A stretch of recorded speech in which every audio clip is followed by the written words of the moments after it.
والحذر من صحبة الأشرار. كل إنسان يدعوك إلى الخير هذا هو الصاحب الطيب، كل إنسان يدعوك إلى الشر أو يتخلق بالشر هذا هو الصاحب الردي.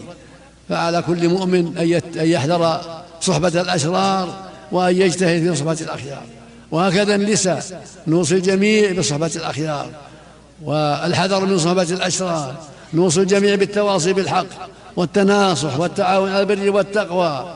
هكذا يجب على الجميع التواصي بالحق، التناصح، التعاون على البر والتقوى. قال تعالى: والعصر إن الإنسان لفي خسر إلا الذين آمنوا وعملوا الصالحات وتواصوا بالحق وتواصوا بالصبر. هذه الصفات الأربع كل واحد منا يتأملها في هذه السورة القصيرة التي يحفظها كل أحد. والعصر إن الإنسان لفي خسر. جمع الله لك صفات النجاة وأعمال النجاة في أربع: إلا الذين آمنوا وعملوا الصالحات وتواصوا بالحق وتواصوا بالصبر.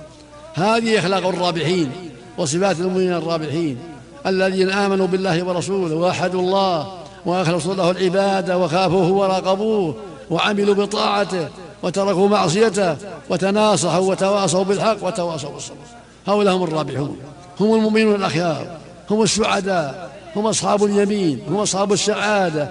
فعلينا أن نتخلق بأخلاقهم، وعلينا أن نستقيم على ما استقاموا عليه، وعلينا أن نتواصى بذلك أينما كنا، في البلد، في السفر، في البر، في البحر، في الجو، في أي مكان.